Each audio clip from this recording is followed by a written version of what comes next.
Hi. Hey, listen, something really incredible happened. We did not have a very good experience with the cauliflower crust. I happened to say to my husband, Kenny, hey, can you make a pizza dough from scratch?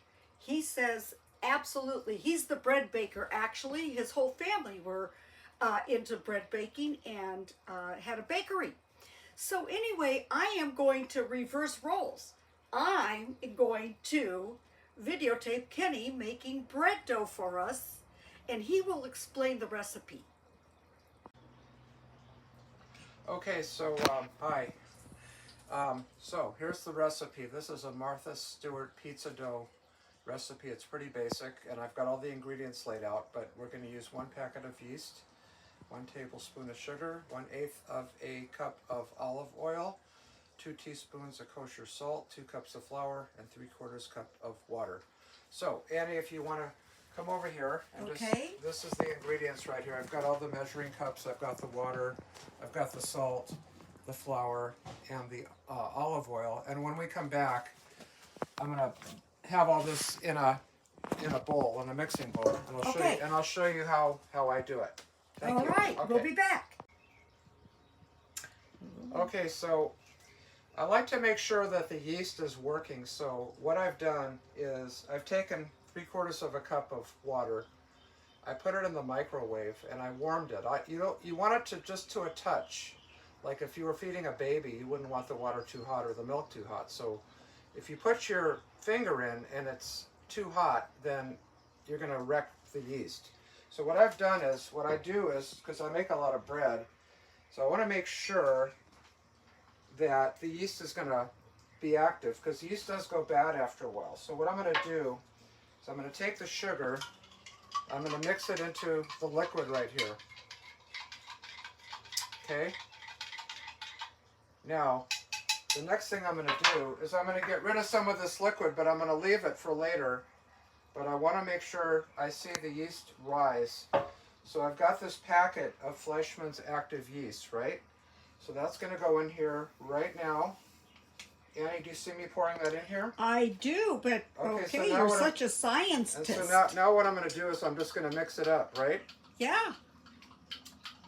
I'm just going to mix it real good. We'll take a break, and when we come back, you'll see the yeast is rising, and then we'll be ready to get with the rest of our ingredients and make this dough. I'm impressed. Okay, so All right. we'll be right back. Okay, so as you can see, the yeast and the sugar and the water I did it right. So you can see, if you want to get in close, you can see it's still rising, and that's what you want, because now it's foaming. That's what you want. So now you know that your dough is going to rise. Okay. So now I'm going to take the dry ingredients and put them in this bowl. Okay. And this one, actually I've got some extra water here, so let me just put it in here, which it's going to be fine.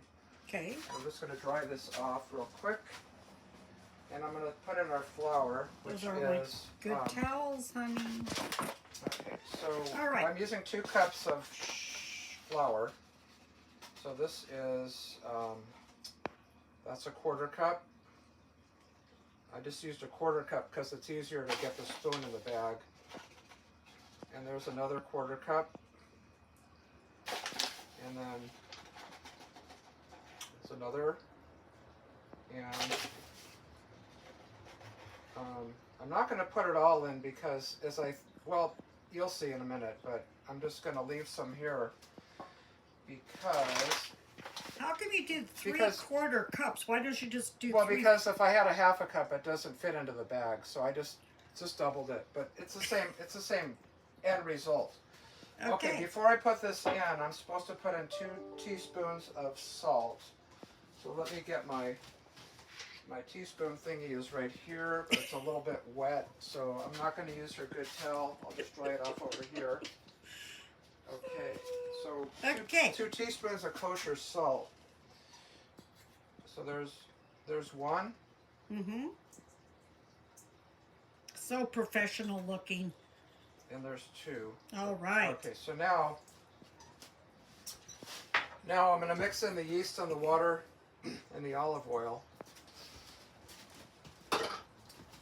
So I've got the olive oil right here, which I measured this out, and this is going to be 1/8 of a cup because I halved this recipe because we're not going to need all this flour. The recipe called for twice as much, so I broke it in half. So right now, this is what I've got. I've got the olive oil, the salt, and I'm going to add in the water with the yeast, and this is going to basically be it. Okay, and now I'm going to take this spoon right here. I could do it with a mixer, but I'm just going to, Oh, yeah. I'm going to start mixing it up. So you really don't need a big stand mixer to bake a bread. To make it a makes bread a lot dough. if you're making a big bread, you know, like I do. Like if you're using like 8 cups of flour, Yeah. it makes it a lot easier. But in this case, this is a small batch. Okay. So basically, it's got too much water in here. You really want it to kind of become like a ball and more elastic. Okay. So what I'm going to do is I'm just going to add in a little bit more flour. Okay.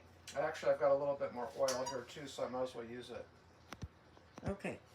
I'm going to add in a little bit more flour because when you end up putting it in the refrigerator, well, I'll show you that in a minute because we'll take a break. So I'll tell you what, let's take a break. I'm going to mix this up, and when we come back, I'll show you the final step in making bread dough. You need a chef's baker's hat. Well, next time. Okay, thanks, All right, Annie. we'll be back. Okay.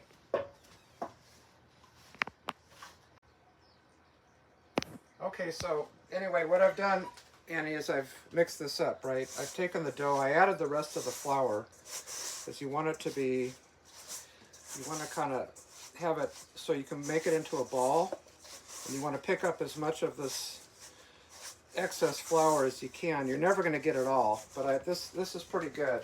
Okay. So now I'm just going to take all this and just kind of work it with my hands. Okay, it's a little sticky right here, so I know I can pick up a little more flour. Would you ever add any more flour? If I needed to, you want it to kind of be elastic so it doesn't stick to your fingers, right? Okay. So I would say this is going to make a pretty good pizza dough. It looks like a softball, right? Okay. So now I'm going to put this aside over here. Now we've got another bowl because I'm going to... Oh, let me see. Inside. Yeah, we've got some olive oil in here. So what I'm going to do is I'm going to coat the exterior. I'm going to coat the exterior Oh, boy. in Okay. oil, right? Yeah. And now that I've done that, Is it less sticky? well, it just kind of gives it a little bit more, I don't know, it just kind of holds it together a little bit better. And when we go to make our pizza dough later, We're making pizza dough. Yeah, when we go to make our pizza later, it'll be easier to form. Okay. So now this is going to rise, right? So what I'm going to do now is I'm going to let it sit here for about maybe half an hour. When it rises again, I'm going to punch it down. Then I'm going to put it in the refrigerator, and then it can stay there. It can stay there till tomorrow. But once it's ready when we're ready to make our pizza tonight, we'll be ready to go, and we can show you what's next. But this is going to be way better. The cauliflower, people can do it, but it's not easy, so that's why I suggested to Annie that we just do a dough. So that's it for now. All right. Thank you. Okay, so basically before I put this dough in the refrigerator, we want it to rise once. Basically so it doubles in size. Then I'll pound it back down, put it in a ball, and then I'll put it in the refrigerator. But it's sitting right out here in the sun, which is nice in California. It's a nice weather. And as you can see right now, it's gotten quite a bit bigger. Oh, wow. Yeah, so I'm going to give it another It's a blob. yeah, I'm going to give it like 10 more minutes. And then we'll put it in the fridge. And then when we come back, we'll show you how we make our pizza tonight. So why do you have to do it twice? It seems like a lot of work. I don't know why. It's just sort of, you know, I've read a lot of recipes on baking bread, and you know they say it has to rise twice. So I guess if you want to get into biblical, you could say it's the second rising, whatever. But I'm not sure about that. We'll be back. Oh my gosh. I love it. Bye.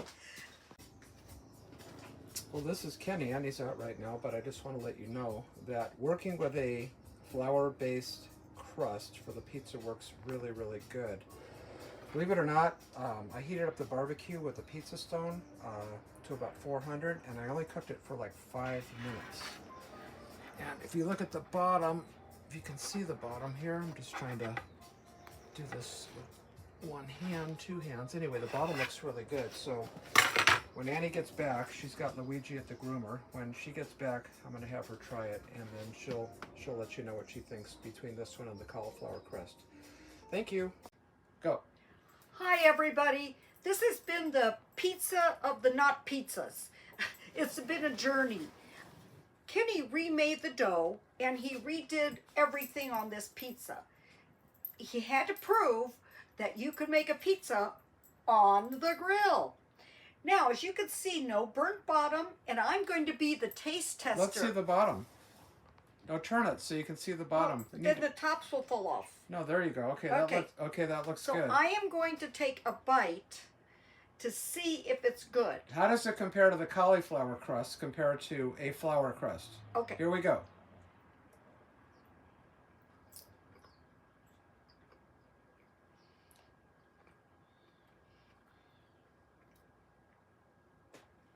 Without parchment paper, it's really good.